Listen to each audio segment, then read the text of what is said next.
Benjamin Ferreira Pires, nascido a 22/1/44, data oficial, porque a outra real é 22/11/43. E nasceu aqui? Aqui não, ali ao lado, numa casa térrea. Posso lhe dizer que era uma casa absolutamente rural, não é?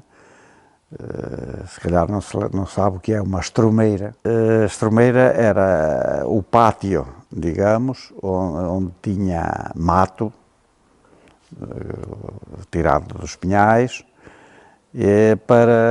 por onde passavam os bois, os carros de bois, onde se despejavam os restos de cozinha, e não só, e depois tinha uma cozinha em terra batida, onde eu nasci. No caso, a casa onde eu nasci era do meu bisavô, João Francisco Pedro, homem de algum reconhecimento aqui na aldeia.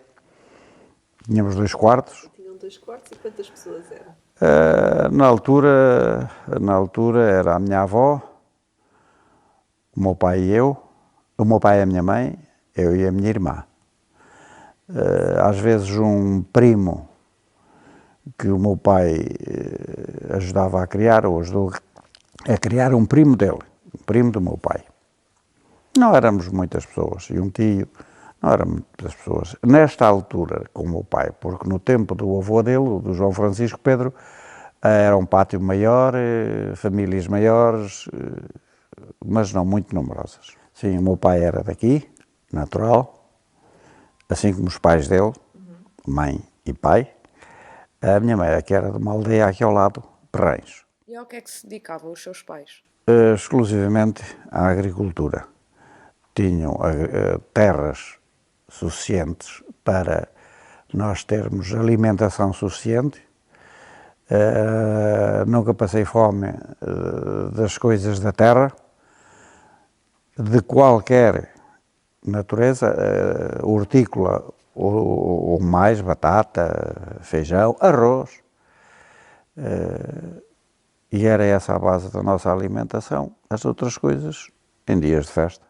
Outras coisas, por exemplo, a carne? Por exemplo, poderei dizer que se comia carne de vaca na festa das Nossa Senhora das Dores e na Páscoa, não é?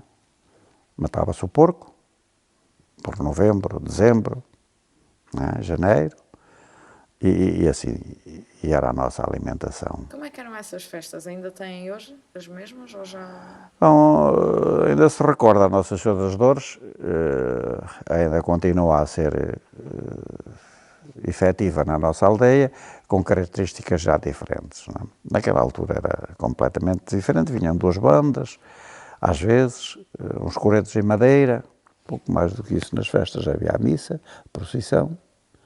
A Páscoa, claro, andava-se na rua de outra maneira, vinha o padre, agora não vem o padre, mas vem a cruz. Pronto, e havia umas amêndoas e umas coisas e pouco mais, não é? Fez a escola primária aqui? Fiz a escola primária no Silveiro, sim. E que recordações tem desse tempo? De ir para a escola descalço, por exemplo. Boas recordações. Mas todas as crianças iam para a escola descalças? De inverno, todas haveria um ou outro que já iria com outras condições de sapatos ou próximo disso. Mas sim, lembro-me perfeitamente de inverno ir de tamancos e entrados na escola, no hall, chamemos-lhe assim, deixávamos os tamanquinhos todos alinhados para irmos para a sala descalços.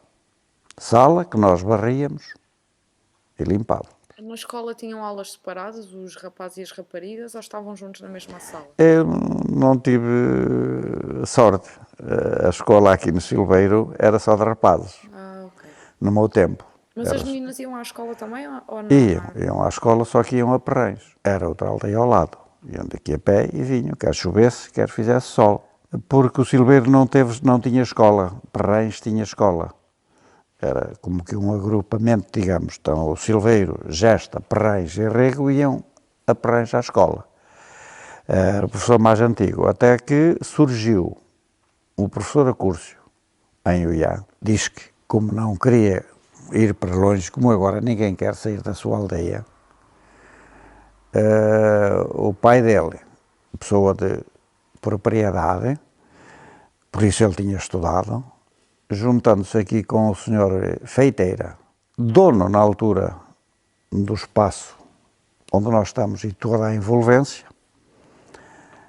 que era a Quinta do Sr. Feiteira, vinda dos feitos Pinto Bastos e dos Cabrais Sá e Sousa, fez-se a escola de Silveiro, dando os pais do professor Acúrcio alguns bens e o Silveiro outros bens, juntaram-se e fizeram a escola só para rapazes. Já muito mais tarde é que vai ser para raparigas. As minhas filhas já andam juntas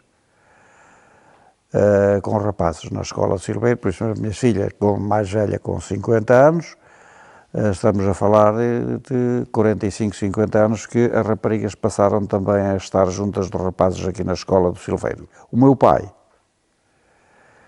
andando em Perrães na 4ª classe, veio para o Silveiro, eles e os demais do Silveiro, creio que na ordem de 6, 7, vieram de Perrães ser os primeiros alunos da 4ª classe com o professor Acúrcio no Silveiro. O mesmo professor do meu pai foi o meu professor. Que outras recordações tem da sua infância aqui na aldeia? Infância, 8, 10, 15. O que quiser. Comece pelos Pode ser, 8. pode ser pelos 8 e vamos por aí fora. Pelos jeito era a escola, mas as brincadeiras na rua, não é? À pedrada uns aos outros, por exemplo, a jogar futebol descalços, porque não, os sapatos. E a bola era feita de quê? Primeiro de trapos e depois não sei como, tenho uma lembrança porque cortei o pé numa garrafa partida no meio das sílabas, já era uma bola de borracha. Não me pergunto como é que ela apareceu, que eu não sei. Pronto, esta foi a minha infância do começo, não é? Há uma característica muito grande que alguns idosos se lembram ainda, ou me lembraram há poucos anos, é que eu e um vizinho meu construíamos uns papagaios. Pronto, os papagaios, as estrelas, que eu fazia em retângulo, fazia aquilo grande, metro por 80, metro por 70, com canas, com fio que era retirado dos foguetes, era um fio com um piche para ficar resistente, para envolver o cano que fazia a projeção do foguete.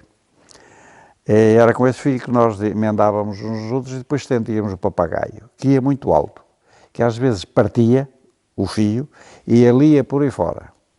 E a população gostava tanto ou tão pouco da nossa brincadeira que chegavam a apanhar nas terras de cultivo os papagaios e nos vinham entregar. E eu com 8, 10 anos fazia isto. Depois há o rio, há os banhos no rio, o saltar. Depois o saltar, desculpem, não sei se posso dizer, nós não tínhamos fato de banho. E muitos de nós só tínhamos as calças ou os calções por cima da pele. Então era a Paiadão. Era a Paiadão, aqui no Rio Levira, aqui bem próximo. Depois as pescarias aqui na Olho, neste lago, que agora quase não existe, que era a pateira do Dr. Graça, genro do tal Sr. Feiteira, que provinha dos Pinto Bastos. Apanhávamos aqui também, depois levávamos umas relhadas, sequer depois nos meus 18 anos ainda havia uma tradição, havia muitas tradições aqui na aldeia. Uma delas é que depois de certa hora os menores não podiam andar na rua, então se eram apanhados levavam marrelhadas. Marrelhadas era um vime, uma verga, aí com 5 metros, ia-se dando nas costas do paciente, às vezes ficava assim só um bocado porque já não partia, mas as costas ficavam todas marcadas, era até casa. E mesmo depois de adulto, de pagar a carta para poder andar com os mais velhos, se metia o pé na argola, já tinha pago a carta. A carta era assim, para se passar a maior, a poder andar na noite, Não sei se não estão recordadas do que era um papel de embrulho que havia nas mercearias, que eles faziam uns cartuchos, aquilo tem o nome, papel não sei o quê, não era papel, papel pardo, era uma coisa assim cinzenta. Rasgavam meia folha, uma folha normal, ficava tipo uma folha A4. Nós tínhamos que pagar 5 litros de vinho e uma quantidade que eu agora não sei, não me recordo, de termossos. Comíamos e bebíamos, no fim, com um copo de vinho, com o fundo mergulhado, umedecido em vinho, carimbava-se a carta do índio. E o índio ficava autorizado a sair à noite. Sair à noite. Metia o pé na argola, dava com a língua nos dentes das maroteiras que se faziam, voltava para fora. Se fosse apanhado, voltava a apanhar com o relho. Mas quem é que batia com o rei? Os mais velhos. Isso era Os que já tinham a carta. a carta para andar de noite. Tinham que idade, esses mais velhos? Os mais velhos tinham a partir dos 8 anos. E a partir de que altura é que se podia tirar a carta? Era por essa altura. Desde que se já tivesse credenciais suficientes para entrar. Senão, se continuasse com 18 ou com 19 a ser garoto, não podia ser um linguarudo, uma mulher de soalheiro, não é assim que se diz, não entrava. Pronto. E que outras tradições havia? Olhe, por exemplo, tradições. Eu só me lembro de tradições marotas, não é? No São João, por exemplo, íamos às casas ou aos terrenos, trazíamos para o largo, que é hoje o Largo do Barreiro, trazíamos carroças, trazíamos estendais de roupa, trazíamos vasos com flores, trazíamos o quê? Trazíamos tudo o que se podia, não é? E expunha-se ali. Os donos, pela manhã, acordavam e iam ver o que é que falta, e vinham apanhar. Alguns eram teimosos, deixavam aquilo ficar ali 8 dias ou assim, não é? Essa era uma tradição engraçada. E essas aldeias vizinhas, e traziam-se coisas, o Silveira sempre foi um bocado rijo nesse aspecto. Íamos, inclusive, às aldeias vizinhas e trazíamos-lhe coisas para o nosso largo. E normalmente não vinham apanhar. Pois nós íamos colocar nos locais. Então, e depois da escola primária, como é que foi o seu percurso? Olha, foi já durante a escola primária, o meu pai já, quando estava terceira, quarta classe, o meu pai já tinha emigrado, ajudava a minha mãe na agricultura e como o meu pai começou a ter algum dinheiro, resolveu-me mandar ir tirar a admissão ao liceu. E o seu pai estava onde? Canadá. Depois de ter a admissão ao liceu, fiz a quarta classe, depois tive um tempo parado de admissão ao liceu e comecei a estudar no Colégio em Oliveira do Bairro. Mas, simultaneamente, naquela altura, sim, também era um trabalhador estudante, porque vinha do colégio, de bicicleta, e ia ajudar a minha mãe na agricultura. Na minha casa tínhamos, além da horta, que a minha mãe sempre foi muito boa na horta, tínhamos batata, tínhamos milho, tínhamos vinho, tínhamos arroz, que vendíamos em pequenas quantidades, mas vendíamos o que era possível. Não é? Arroz tínhamos um bocadinho, reservávamos para nós para o ano inteiro para descascar e comer, o milho também, a batata também, mas o que vendíamos mais era vinho e arroz. A maior quantidade era vinho e arroz. Acompanhei muitas vezes a minha mãe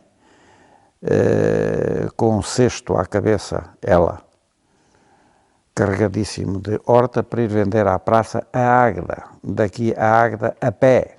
E depois continuei estudos até que ainda consegui fazer o 7º ano antes de ir para a tropa, ou simultâneo, no mesmo ano. Fui para Mafra, recruta, vendas novas, especialidade, Espinho, dar-me a recrutar soldados, mandando um pelotão. Depois, como era um indivíduo bonito, mandaram-me para lá eu fazer o curso de Rangers, operações especiais, depois mandavam-me para Moçambique. E por lá andei, de 68 a 70. Depois vim, continuei os estudos, à minha conta, casei e fui estar para Coimbra. E trabalhava ao mesmo tempo que estudava? Nos 2 primeiros anos não, porque o dinheiro que eu trouxe do ultramar, que eu consegui economizar, deu para. Mas depois a coisa estava negra, o banco estava a entrar em ruptura, em falência, e eu fui trabalhar com a minha esposa para Cabeceiras de Basto, demos aulas em 1 ano, ganhávamos bem. Tínhamos o horário completo, com todas as horas extraordinárias, com todas as reuniões que eram pagas nessa altura. Fizemos bom dinheiro e voltámos a Coimbra. Estamos a falar antes do 25 de Abril. Estamos a falar antes do 25 de Abril. Venho para Coimbra e tive a oportunidade de começar a trabalhar. E ela foi também trabalhar fazendo o estágio, que ela era licenciada em Filosofia.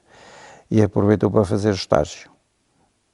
E eu concluir o curso de Engenharia Eletromecânica. Consegui ainda aí estudar e trabalhar, consegui um emprego aí.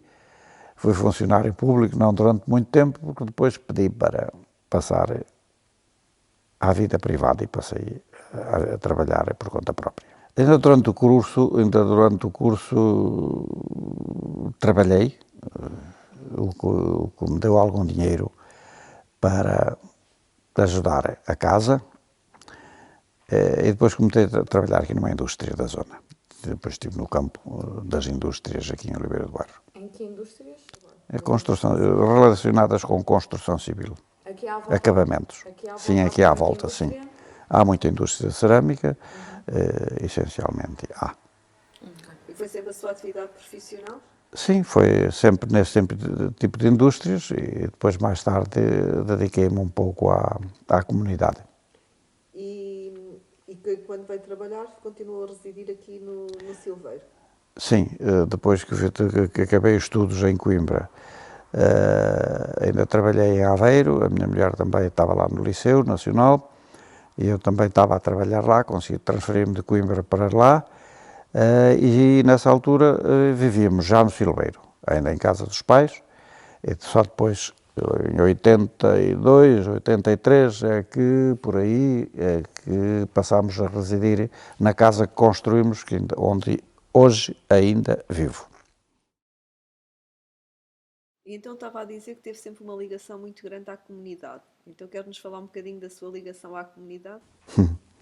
Eu entendia que o Silveiro era uma terra com valores, com potencialidades, mas foi a terra mais desprezada, eu diria pelo poder político,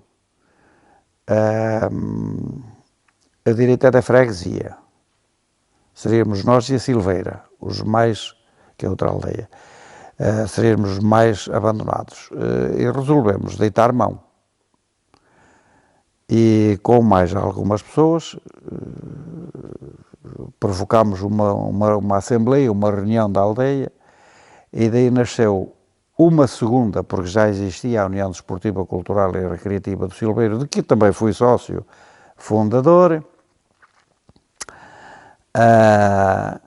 Constituímos uma associação, remodelámos o Silveiro, o Largo, o Silveiro, ruas, abrimos estradas, alargámos ruas, pavimentámos, fizemos todo o largo do Barreiro que existe hoje, construímos tudo o que lá está, delimitámos tudo o que lá está. Tudo isso teve o cunho dessa associação, até que, feitas as obras e os melhoramentos, que são os que existem hoje, não foi nada alterado,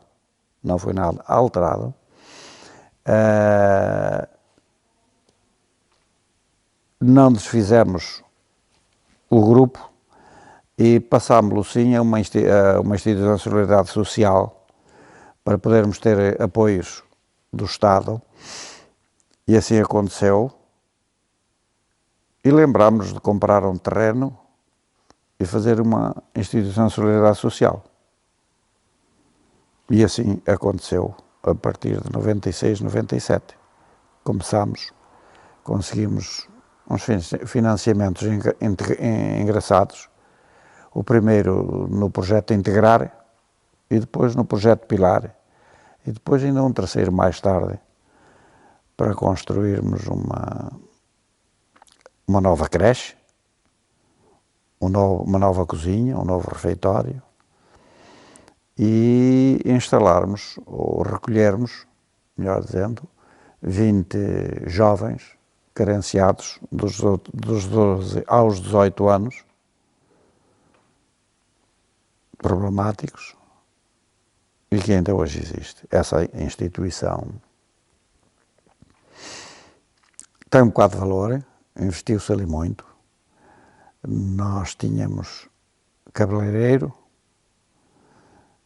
temos e tem-se ainda, está lá o salão de cabeleireiro,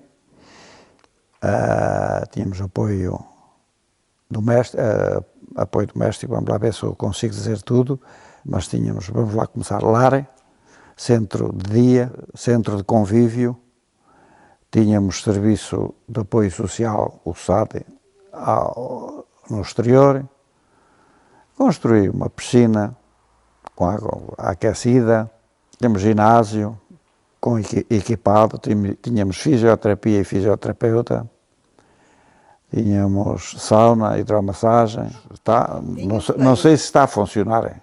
Eu no meu tempo funcionei, consegui isso tudo. Tínhamos berçário, creche, ATL, depois tínhamos pré-primária, idosos, 22 camas, e depois o Serviço de Apoio Domiciliário e o CAT, o Centro de Acolhimento Temporário. Fizemos uma instituição um bocadinho grande, a um valor elevado. Quando saí em 2011, não devíamos nada, tínhamos pago tudo, tínhamos um certo valor no banco, a juros, como precaução seria o fundo de maneio para uma eventualidade. Tínhamos várias viaturas, inclusive um mini autocarro. Quando saímos, a equipe que saiu em 2011 deixou tudo pago e dinheiro em casa, dinheiro em caixa. Com pagamentos a fornecedores a 15 dias. A 15 dias. Mas também aquele que falhasse tinha a sorte de não fornecer mais à casa. Como é que se chama a instituição? SOLSIL, SOLSIL, Associação de Solidariedade do Silveiro, Sol de Solidariedade, SIL de Silveiro. Começa como a reunião da aldeia em 91, depois a construção, obras da aldeia, em 97, já com o terreno comprado, começamos a construir a SOLSIL, as instalações, e em 97, em 2000, estamos a inaugurar e a meter pessoal. E qual foi o impacto aqui para a aldeia? Foi grande, continua a ser, não só como obra em si, de apoio, mas também como postos de trabalho, diretos e indiretos, não é? Tem sempre a sua influência, pronto, e foi muito querida, foi muito acolhedora, de tal maneira que a princípio, por exemplo, vou-lhe dar um exemplo, nós não tínhamos dinheiro para pagar o terreno. Tínhamos algum pouco, não vou dizer tudo, mas nós tínhamos, eu diria 1.500 euros, para pagar 9.000. Pedimos ao povo, fomos bater a algumas portas, para nos emprestarem dinheiro por 3 anos, sem juros. Uns emprestaram 1.000 contos, na altura, em escudos, 1.000 contos, outros 500 contos, e conseguiu-se pagar o terreno. E como era por 3 anos, nós queríamos honrar o nosso nome. Ao chegar, quando se aproximou, nós não tínhamos os 7.000 contos para pagar, que devíamos. Então tínhamos 4.500. E eu disse aos meus companheiros, vamos pagar. Então vamos pagar como? Diziam, vamos pagar como? Fácil, vamos pagar. Olha, a fulano, António Francisco Roque, passa um cheque de 1.000 contos e vamos lhe pagar. Então, mas nós não podemos pagar aos outros. Sim, vamos ver. Chegámos para pagar ao senhor. Eu disse, oi, até isto não é dinheiro a fundo perdido. Sim, não, comigo sabes que não, António. Palavra dada é palavra honrada, não é a palavra dos nossos políticos de agora. A minha nunca foi essa. Os políticos são uma coisa que eu não gosto de falar. Ele olhou para nós, muito sério, pegou o cheque das mãos do tesoureiro e rasgou-nos o cheque. E disse-me, toma lá, passa a mão de 500. O tesoureiro ficou muito assim, faça favor o que ele está a mandar. Quer um de 500, passa um cheque de 500, o senhor assina e eu também. 500 euros, 500 contos. Já estamos com 500 contos do nosso lado, não é? Agora vamos pagar à doutora Fernanda Graça. Chegamos ao pé dela e disse, olha, aconteceu-nos isto e tal. O senhor António, veja bem, doutora, neta do que foi dono disto tudo. Destes terrenos todos. Ai, sim. Ah, engenheiro, tanto pronto, dê-me também só 500 contos. 500 contos. E pronto, passou-se a passar o cheque na frente das pessoas. Fomos a outro, inclusive o meu cunhado, o doutor Gilberto Rosa, também. Opa, aconteceu isto, assim, pronto. Então, os que emprestaram 1.000 receberam 500.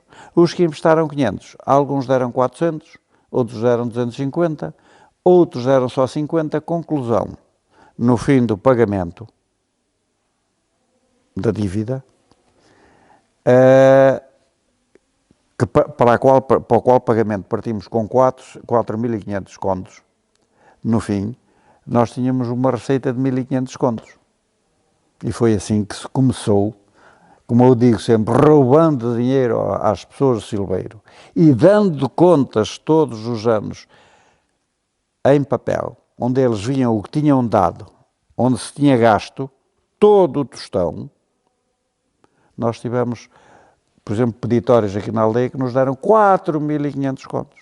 Construíram uma relação de confiança com as pessoas em relação ao que estavam a Muito investir. grande, muito grande. A instituição, a Solsil, foi sempre uma instituição cumpridora, nunca foi devedora, salvo os saldos correntes, não é? Que eu fazia questão de ser a 15 dias, quando estávamos em funcionamento pleno. Como já disse, ai do fornecedor que falhasse, que se descobrisse que ele estava a vender 10 quilos, mas só entregava 9, não fornecia mais, não tinha mais perdão. Saía fora, mais nada. Então nós pagávamos a 15 dias, e então conseguimos isso. Tínhamos muito crédito, era uma... No concelho, na altura, penso que não havia nenhuma instituição, nenhuma aldeia que tivesse uma instituição com esta envergadura, e se calhar no país haveria poucas aldeias como tal. Sendo negativo, direi eu, sendo absolutamente negativo, que era uma aldeia completamente abandonada, com um largo enorme, completamente abandonado, onde corriam dejetos na estrada, através do largo, pelas rigueiras. Transformou-se, este grupo transformou a aldeia, o largo, naquilo que é hoje. Se me disser, foi só a aldeia, não, também tivemos ajudas da Câmara, como é lógico que nós pedíamos, embora tenha sido uma época muito difícil, por causa da porcaria, eu dizer um nome mais feio, mas não digo, da política, não é? Mas, felizmente, com todas as guerras, conseguiu-se sempre levar o barco ao bom porto. 91, 96, trabalhámos arduamente na aldeia, alargando estradas. Temos fotografias com aquele largo todo desmantelado, todo partido, tudo arrebentado. Porque ele era assim, era em relva, era barreiro, porque aquilo era barro por baixo. Nem árvores se davam. Nós conseguimos alterar a situação, metendo terra nova e arenosa, e as poucas árvores que lá estão vão sobrevivendo. Que outras transformações se deram, além dessas? Na paisagem, nos campos, nas próprias casas, na construção das casas? Que transformações se deram ao longo dos anos? A transformação também foi notória nesse aspecto. Porquê? Porque o Silveiro da Agrícola passou a uma aldeia de imigrantes. Falei no meu pai no Canadá, foram 2 daqui, mas há uma forte imigração para a Venezuela, não falando na que vinha atrás, para o Brasil, e depois para a França. Não vamos falar, que é mais conhecida a imigração portuguesa para a França. Isso veio a transformar alguma coisa. Aí deixou de ser uma aldeia 100% agrícola, 100% agrícola, para ser também, como é que é dizer, imigrante. Alguma indústria começou-se a sair, começou a haver mais pessoal a estudar, a agricultura é abandonada, temos uma grande área no Levira, no Rio Levira e no Rio Sértima de arroz, que ficou abandonado. Onde eu andei, de pé descalço, com a água até à cinta, Com que idade era? à frente com 6, 7 anos. 6, 7 anos, antes do meu pai ir para o Canadá, 8 anos. E depois fiquei com a minha mãe.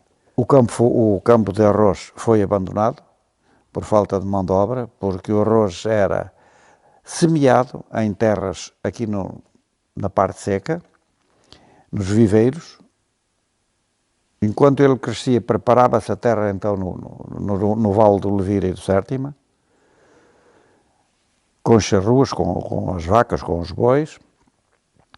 Era plantado, era mondado, era regado, tinha que se manter a água, um certo nível de água na terra para que o arroz crescesse. Pronto, e depois era ceifado e tratado. E o pó de arroz que falam os senhores, a gente brincava, porque o pó de arroz que saía ao trabalhá-lo dava uma comichão, como se fosse uma camada de piolhos sobre o corpo. Pronto, felizmente não sei, nunca soube o que eram piolhos, soube depois o que eram percevejos no ultramar. Aí soube. Mas transformou-se nesse aspecto, evoluiu, e é o que é hoje. Mais construção nova, as casas térreas de telha caleira deixaram de existir praticamente não há vestígios, e temos uma aldeia, digamos, nova, com menos população, fruto também de se estudar e se sair, enfim. Mas voltou muita gente dessa imigração, que partiu para a imigração, voltou muita gente que tenha de alguma forma dinamizado ou não a aldeia? Ora bem, a imigração voltou, da Venezuela voltou. Começou a voltar a determinada altura, e esses ajudaram na indústria. Procuraram tornar-se industriais. Os de França nem tanto, mas também. Mas vieram mais, já na idade de reforma, não é?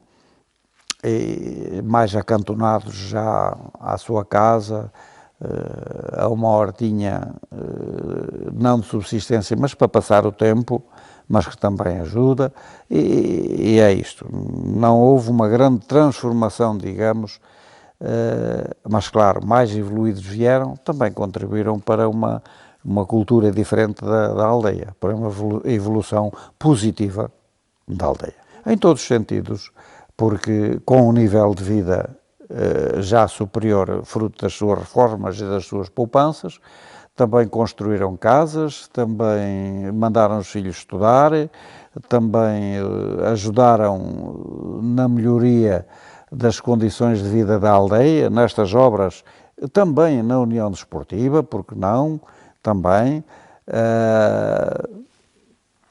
Contribuíram em tudo, têm-se interessado pela melhoria, ajudaram sempre na evolução positiva, como digo.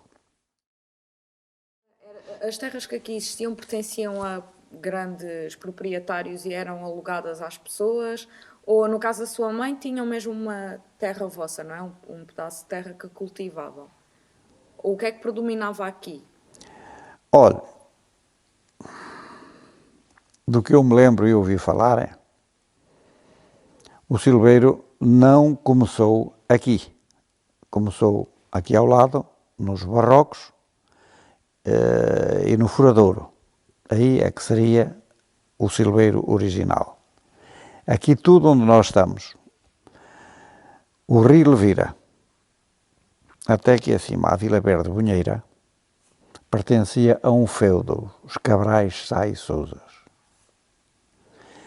que, ligados à monarquia, quando se dá a transformação da monarquia para a república, os Cabrais têm que fugir.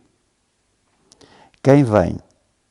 Os Pinto Bastos, vindos de Inglaterra, que tomam conta de tudo que é dos Cabrais, não só aqui, como em toda aqui a zona centro, tudo que era dos Cabrais, e eu conheço outras zonas que eram dos Cabrais que passaram para os Pinto Bastos. Então isto fica um feudo dos Pinto Bastos. Mas antes disso, no tempo feudal, eu ainda convivi, e era para também ter gravado, feito entrevista a um senhor, que o avô dele trabalhou para os senhores feudais. De tal maneira aquilo era, que se eu matasse ou fizesse outra coisa em qualquer parte do país e conseguisse entrar nos muros, entrar na casa, não era nos terrenos, na casa fortificada dos Cabrais, a polícia não me prendia. Então começa, para mim aqui é o silveiro. Há quantas dezenas de anos, há quantas centenas de anos, não sei, e penso que não há grande vontade em descobrir, e eu não sou de história, também não tenho capacidade para isso. Mas vem dos Cabrais, com brasão, que ainda existe, e casa, o resto da casa, que depois foi ocupada pelos Pinto Bastos. Havia trabalho para todos os que entravam e eram admitidos, havia.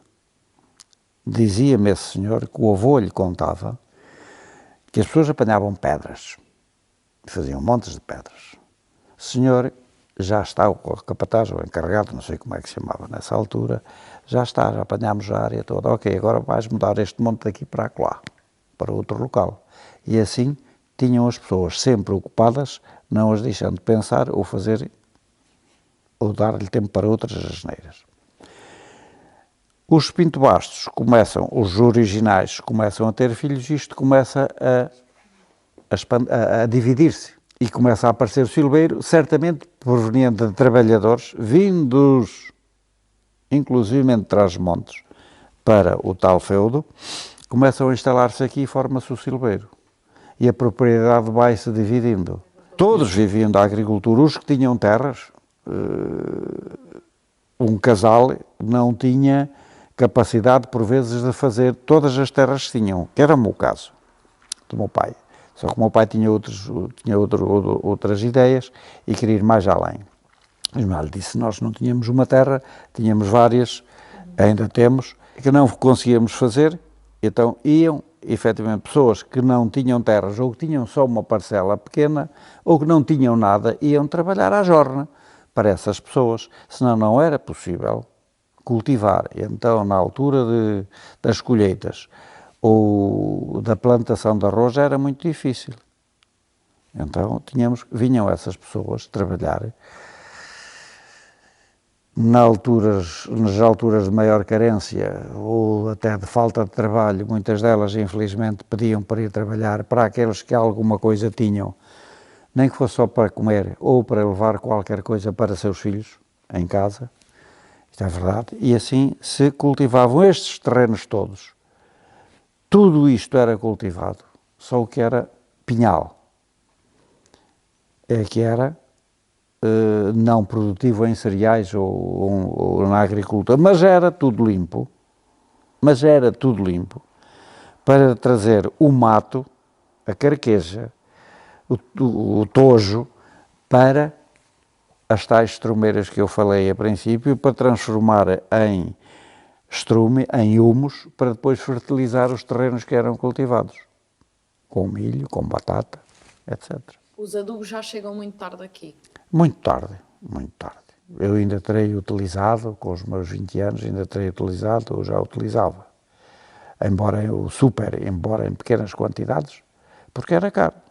Então utilizava-se era o estrume dos corrais dos animais, do porco, da vaca, da estrumeira. Era isso que fertilizava as terras. E a eletricidade, quando é que cá chega? A eletricidade vem de Uiã, ainda está lá a cabine, o PT, o posto de transformação, que servia Uiã, sede da Junta de sede da Freguesia, e que veio por 2 fios, atravessando do Uiã até ao Silveiro. Era uma luzinha de candeia. Eu vivi e estudei com luz de candeia, né? E a iluminar o meu pai ou a minha mãe quando iam fazer qualquer coisa ao exterior, ia com a candeia, a cozinha ficava com a luz da lareira. Por isso mesmo eu direi que a luz para a eletricidade vem de cima com os meus 7 anos. Talvez com os meus 7 anos vêm 2 fios do Iã para o Silveiro, para alimentar uma lâmpada normal, mas que parecia uma lâmpada incandescente. A luz era quase uma lâmpada incandescente. Mas não chegou à casa de todas as pessoas. Não, chegou à casa de algumas pessoas, poucas, a princípio. Na sua casa houve logo luz? Não me recordo bem, mas logo não. Logo não fomos dos primeiros. Como é que foi a chegada da televisão? Olha, então a televisão chegou aqui, quem tinha televisão? Primeiro o Dr. Ângelo Graça, que era médico, o médico da aldeia, começou a clínica do Iã, e tinha ele televisão e tinha o então Jonine, por acaso veio a ser meu sogro, aqui na aldeia. E depois o Alberto Carvalho, o senhor que trabalhava nas finanças, e foram os 3 primeiros a ter ido à aldeia e a ver a casa deles. E eles tinham a porta aberta? Não tinham a porta aberta, deixavam entrar algumas pessoas, digamos. Outros também tinham vergonha de entrar nessas casas e não iam pedir, não é? Eu ia, por exemplo, à casa do que passou a ser, que veio a ser meu sogro. Porquê? Porque o filho dele era meu colega. Então, aí dava-me possibilidade. A casa do Sr. Dr. Graça, nem pensar. A casa do Alberto Carvalho, mais tarde. Íamos à casa dele, que era mais próxima. E era primo direito da minha mãe. E eu não ia lá pedir para ir ver televisão. Depois começou a ver no café desse tal senhor, António do Alfredo, assim chamado, que tinha uma loja e depois montou um café, tinha loja e tasca, mercearia, era o supermercado da aldeia. Muito engraçado, tinha tudo, não faltava nada. Homem muito sério e muito honesto. Depois tinha um café, num primeiro andar e pôs uma televisão. Depois nós íamos ver, sentados num banco corrido, não é?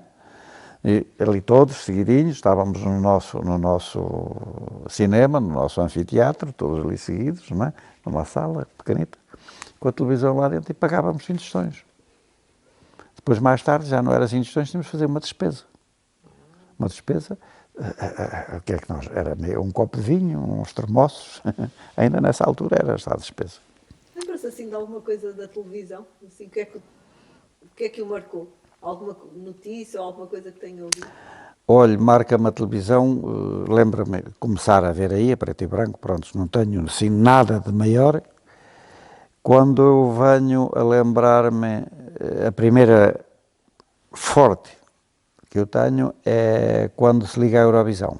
Estava eu em Coimbra a fazer exames, não sei se é o quinto ano, possivelmente o quinto ano, que eu vou ver com uns colegas mais velhos a ligar à Eurovisão.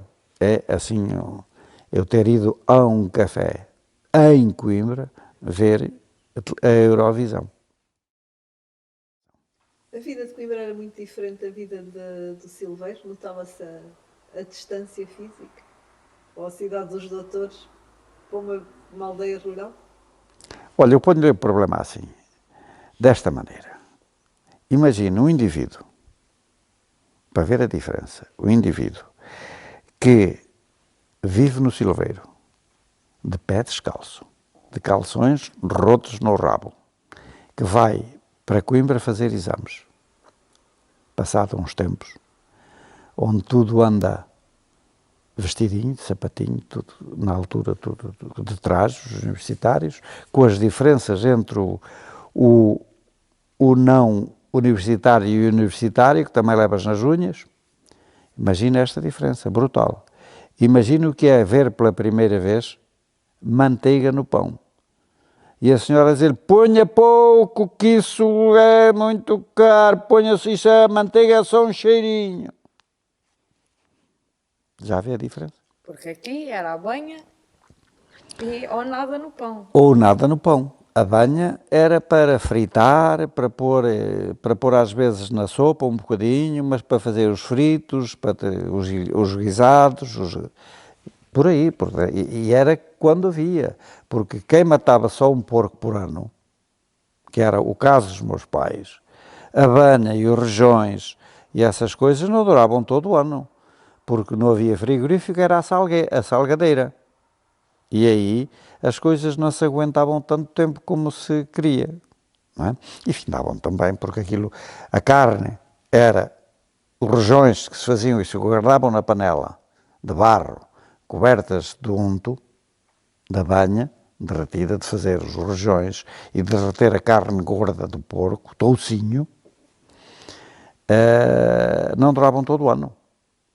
Porque essas coisas eram os ossos de espinhaço, tudo isso era guardado no sol, mas era para os homens que trabalhavam duro, acabar vinha, acabar no arroz, para os trabalhos pesados, isso ia um rejão para cada homem, com umas batatas, ou com umas couves, com umas coisas assim.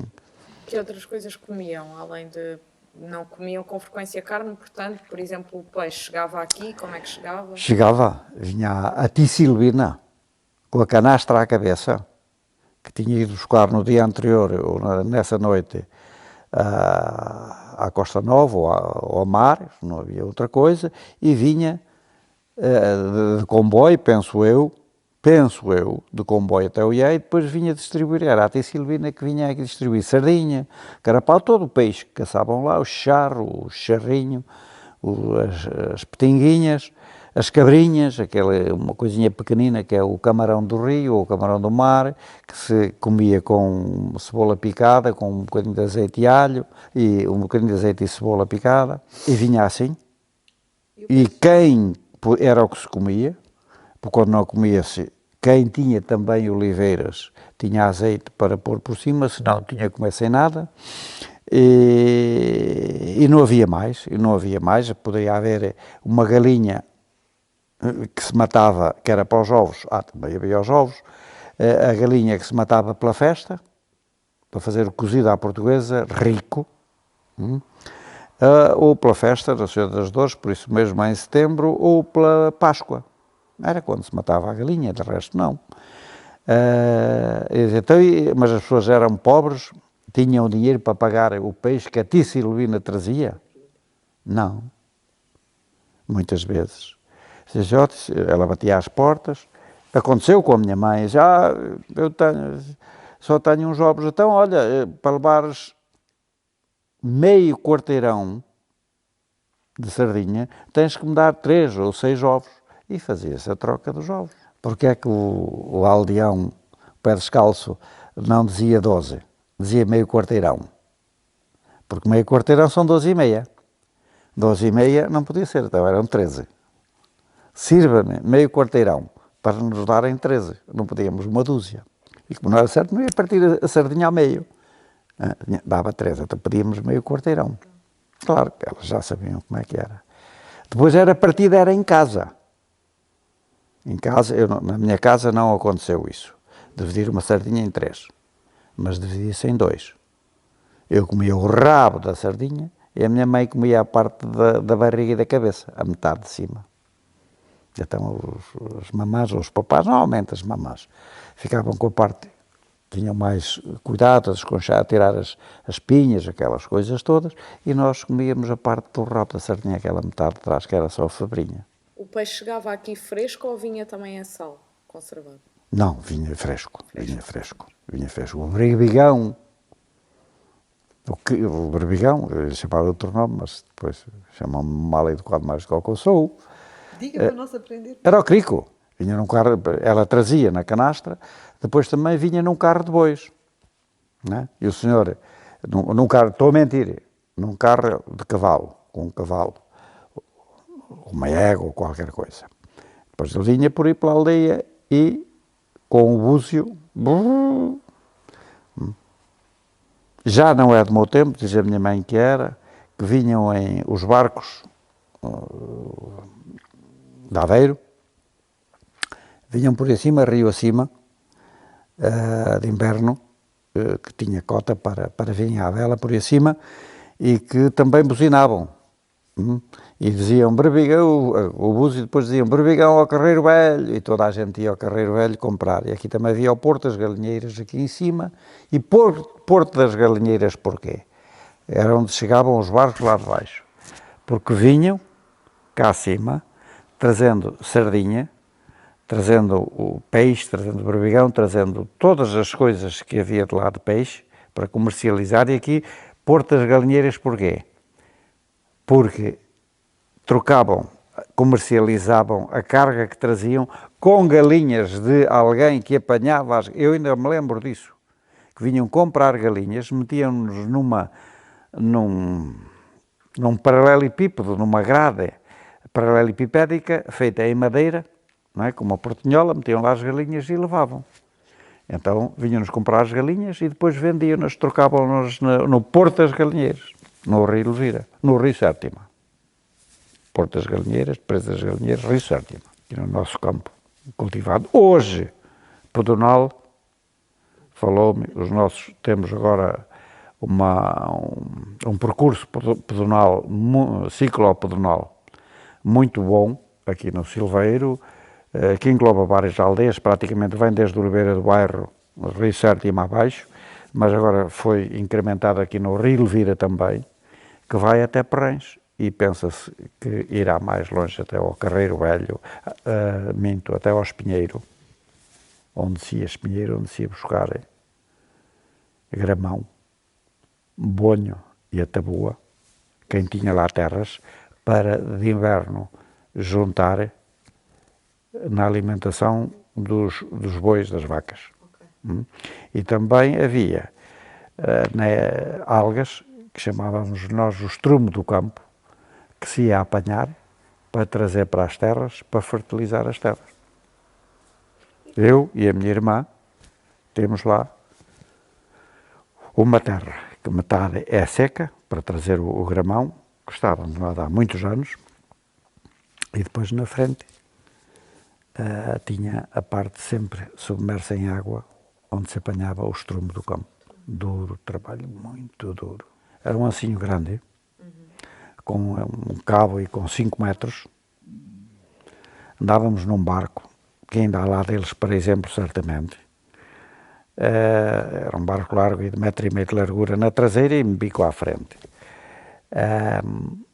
E com o ancinho, com os 5 metros, lançávamos o ancinho à terra, na água, íamos lá abaixo, com o pau nas costas, os dentes lá adiante, puxávamos, íamos puxando, duro, o ombro estourava todo, ficava todo vermelho. E depois punhamos no barco, tirávamos água, e depois vínhamos descarregar, depois trazíamos com os carros dos bois ou das vacas, trazíamos para as terras, para depois lavrar e semear o milho. Usavam algum tipo de falome do gramão? Sim, o gramão seco. Usavam para fazer, por exemplo, esteiras ou coisas Isso era o bunho e a taboa. Bunho e a taboa. Característico aqui da aldeia, ainda bem que fala nisso, foi também muito utilizado e havia senhoras que a profissão delas era isso, fazer esteiras, de bunho e da taboa, que iam vender aos mercados aqui, Oliveira do Bairro, à Palhaça, levavam molhos à cabeça também, depois já iam nos carros de bois também, e vinham comprar aqui de longe, que era para a agricultura, para proteger o grão, para se dormir. Quem tinha uma boa esteira, às vezes, já não dormia no chão, dormia na esteira. E nunca exploraram o rio para pescar também? Ou não havia grande abundância de peixe aqui? Havia, pescávamos, era uma coisa normal pescar-se, e aqui pescavam-se carpas bastante grandes, não é? Com 30 centímetros, que pescavam-se aqui na pateira. No rios nós tínhamos enguia, o barbo, o pimpão, depois veio mais tarde aqui um peixe carnívoro que era, não me lembro agora o nome, mas pelo menos a carma, o pimpão, o roubaco, isso existia aqui muito no nosso rio.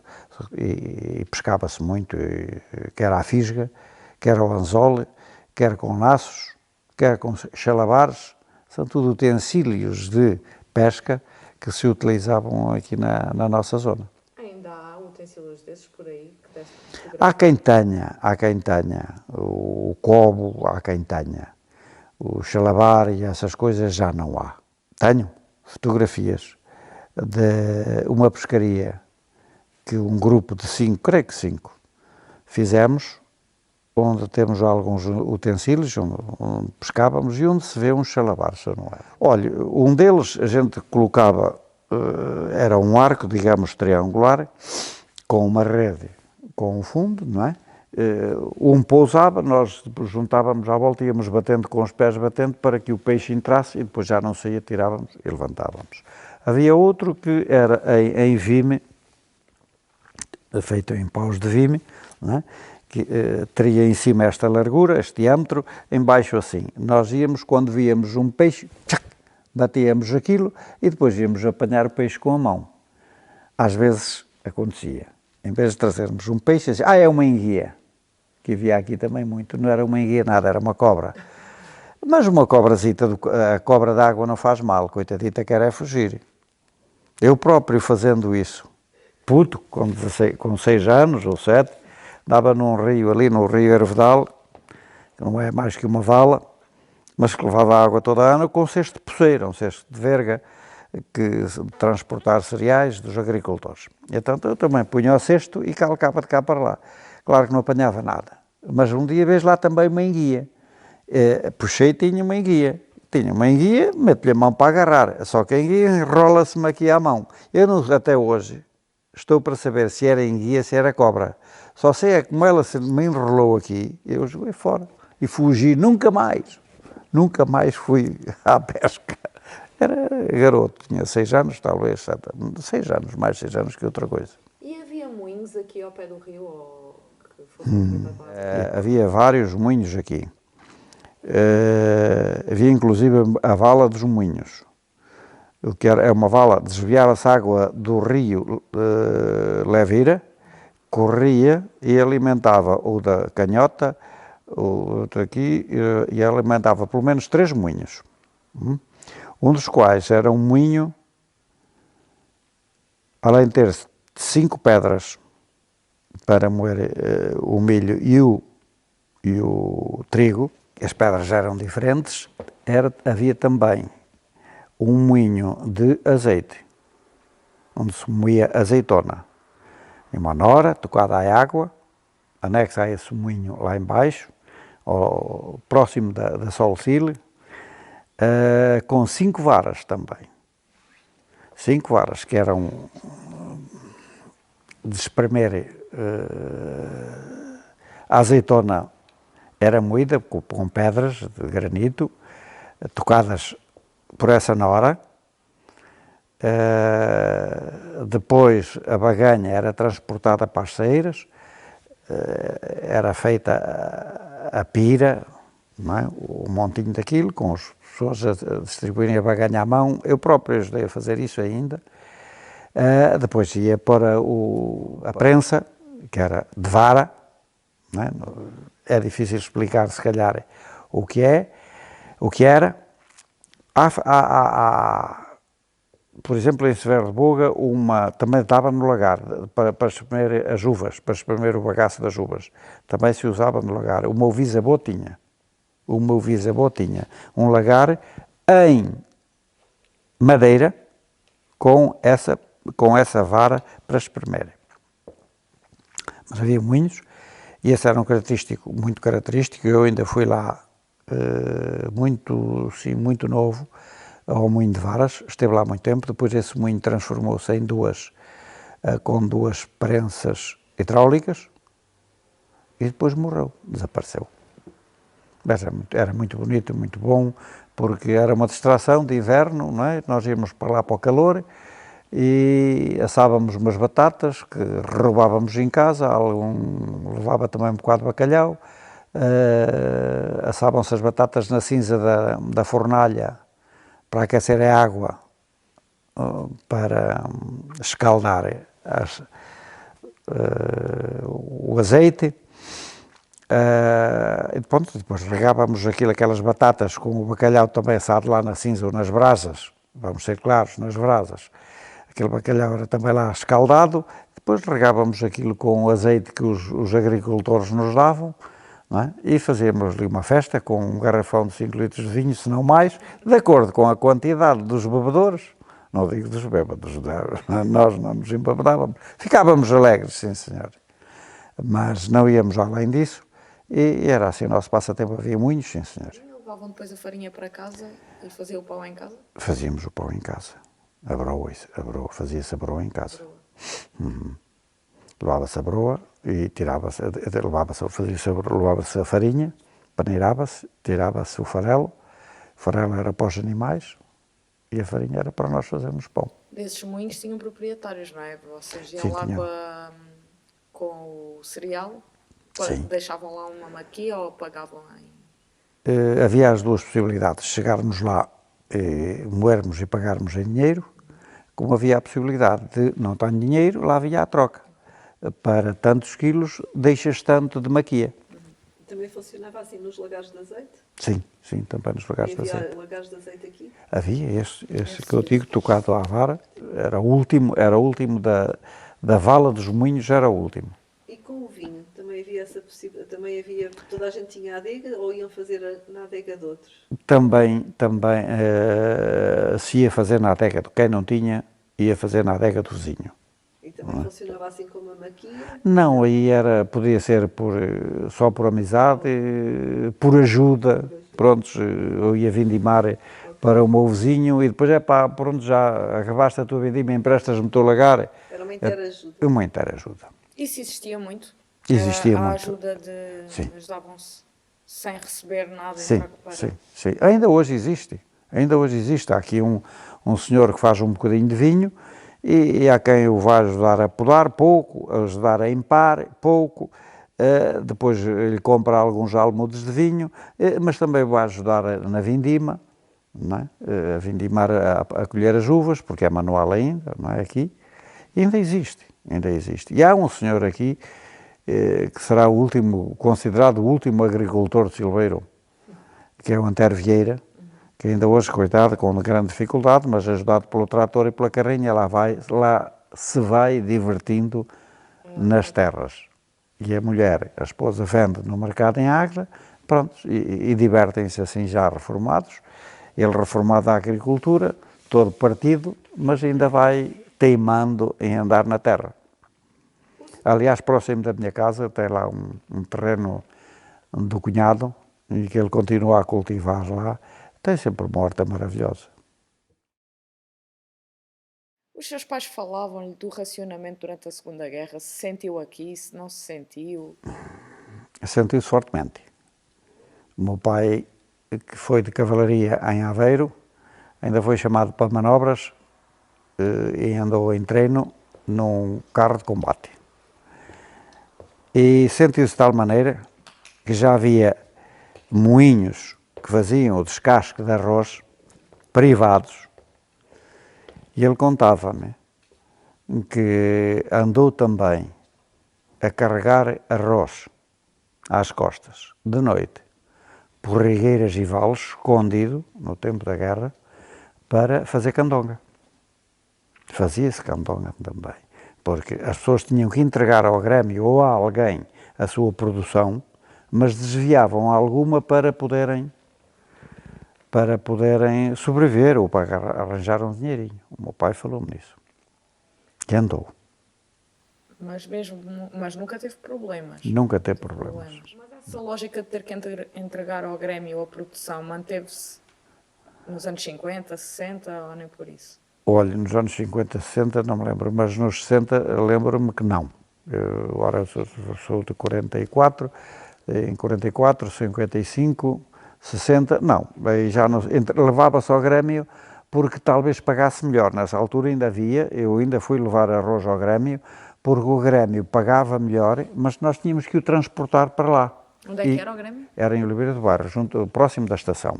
Eu fui lá levar. E fui lá comprar adubo também, que era mais barato. Mas só porque tínhamos que ir a Oliveira do Bairro, não tínhamos carro, não havia carros, só o carro de bois.